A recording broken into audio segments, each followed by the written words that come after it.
Pag-usapan natin ngayon ang pinaka-latest na pahayag ng Pangulong Marcos Jr. tungkol sa zero subsidy ng PhilHealth, inaprobahan ng BICAM. May nauna na siyang mga pahayag tungkol nito na wag daw mag-alala.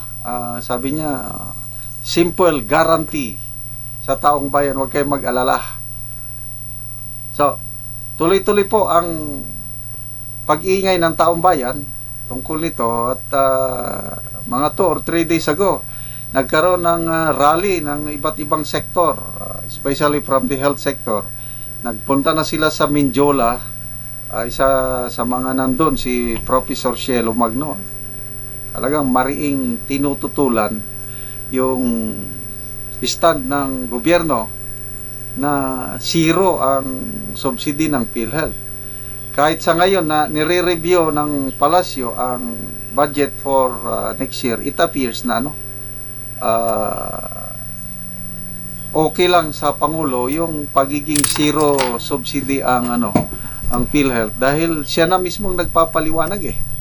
Ito, meron na naman siyang panibagong statement. Ipinost ng ArcLight 16 hours ago. Don't worry, we still make PhilHealth better. Yung post ng ArcLight This is the promise of President Bongbong Marcos Jr.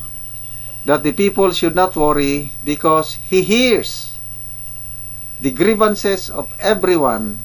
That's why he assures that he will improve the PhilHealth services in 2025. Yan ang summary. Ito yung exact word ng Pangulo. Basahin ko. Don't worry.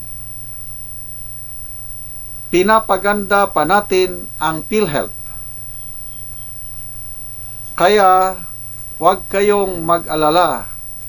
Walang mawawala sa serbisyo ng PhilHealth. Mas pinapaganda pa nga namin ang pagpapatakbo ng PhilHealth para mas marami pang maibigay sa taong bayan. President Ferdinand Marcos Jr. So again, as usual, ito yung mga magandang pakinggan na salita ng Pangulo. Malala ko nung inauguration niya nung June 30 of 2022. Sabi niya, ang pangarap nyo ay pangarap ko. Ang gandang pakinggan, So, punong-puno tayo ng pag-asa nung nanalo na siya, inaugurasyon. Kasi ang galing niyang magsalita eh. Ang pangarap nyo ay pangarap ko. So, ano bang pangarap ng mamamayang Pilipino? Ano naman yung pangarap niya? Parehas ba tayo ng pangarap? O nagkaiba na?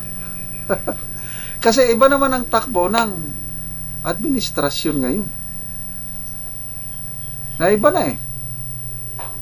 Ang pangarap ng mamamayang Pilipino, simple lang eh. Yung makakain ng 3 beses sa isang araw. Mabuhay ng mapayapa. Makapaeskwela ng kanilang mga anak. At magkaroon ng magandang kinabukasan. Ganyan man lang ang alam kong pangarap ng Pilipino. So, ano ba naman ang pangarap ng Pangulo? O yung legacy niya. Sabi niya, legacy niya, at the end of his term, wala nang magugutom.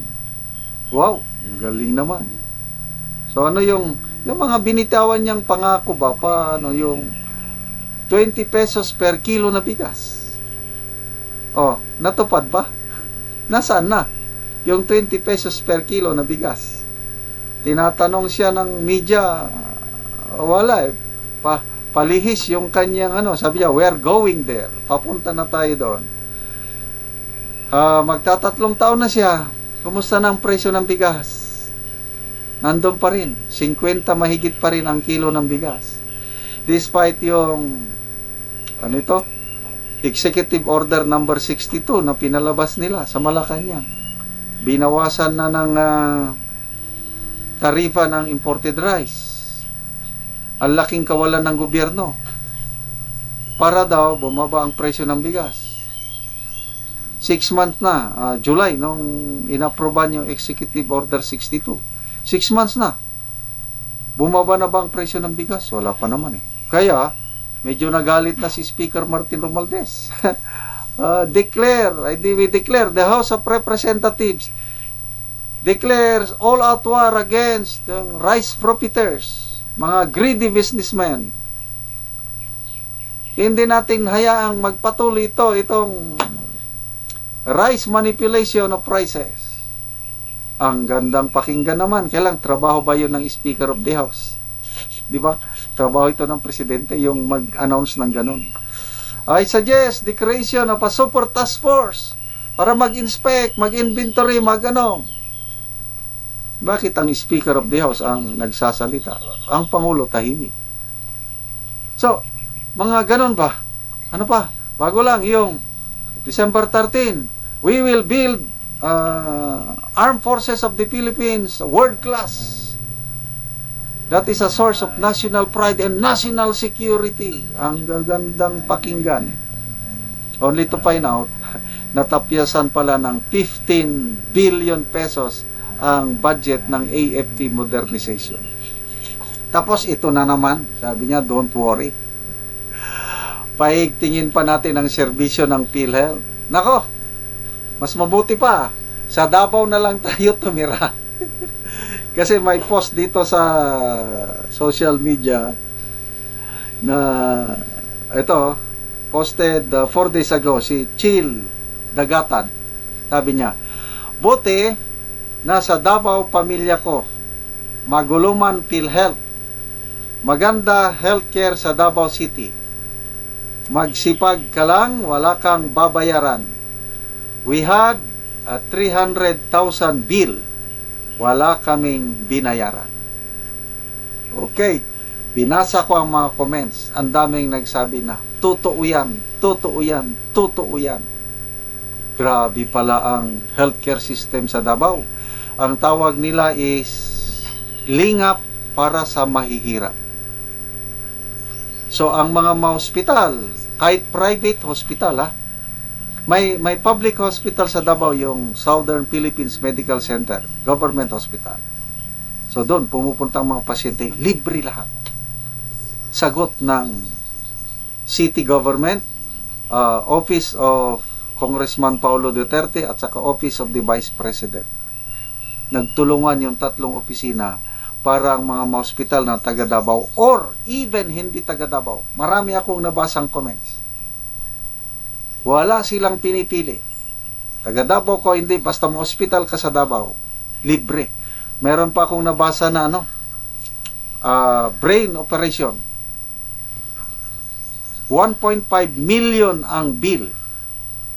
Anong sabi ng nag-comment? Libre lahat. Pag uwi nila, mayroon pang pabaong gamot.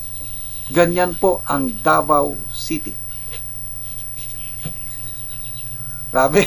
Kaya, ang mga taga Davao, yung mga ganitong post na, wag na kayong mag-advertise tungkol sa Davao. Namumroblema na kami sa traffic. Ang hirap ng gumalaw dahil sa dumadami kasi ang mga tao sa Davao. Yung mga ganitong magagandang bagay na nangyayari sa Davao. Ang dami nang gustong lumipat sa Davao. Wag! Maawa kayo, sabi ng mga taga Davao, na guot na kami, masikip na kami sa Davao, wag na kayong pumunta. So, grabe. Ang tanong, kaya ba ng PhilHealth na gawin ito, yung nangyayari sa Davao? Yun ang tanong sa ating mga mahal na Pangulo. Yung ang Think About It na programa ni Ted Filon 2 or 3 days ago, isinite niya yung kaso ni Nanay Elsa. Hindi ko makalimutan itong example na ito.